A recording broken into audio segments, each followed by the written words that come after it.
আমরা একটু প্রশ্নটা দেখি। y equal to sine inverse sine root x হলে ডিওয়াই সমান কত? এটা এমসিকিউ হিসেবে আসে পরীক্ষায়। এটা কীভাবে আমরা সমাধান করতে পারি দেখি। এখানে যেহেতু দেওয়া আছে y equal to sine inverse sine root x, এটা দেওয়া আছে আমার।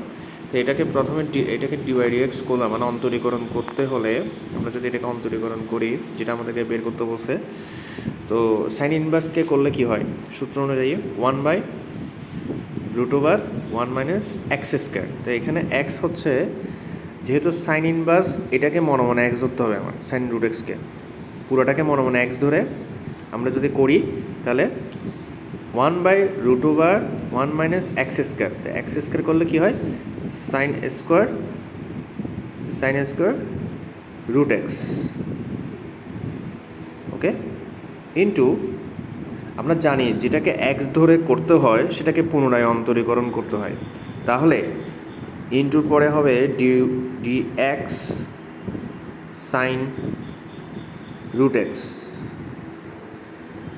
ওকে।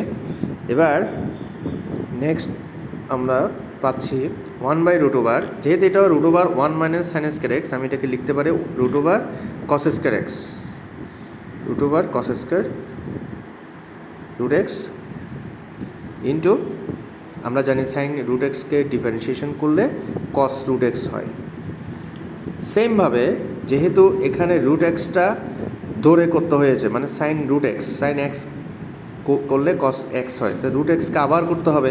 রুট এক্সকে যদি আমি আবার অন্তরীকরণ করি 1/2 পাবো। এখন এখানে 1 যেটা √cos স্কোয়ার রুট এক্স আছে, এটাকে বর্গমূল করে ফেললে কস রুট এক্স থাকে। তো কস রুট এক্স যদি থাকে, এটা যদি কস রুট এক্স হয়, তাহলে এই কস রুট এক্স চলে যাচ্ছে। তাহলে আনসার হচ্ছে কত? 1/2 রুট এক্স।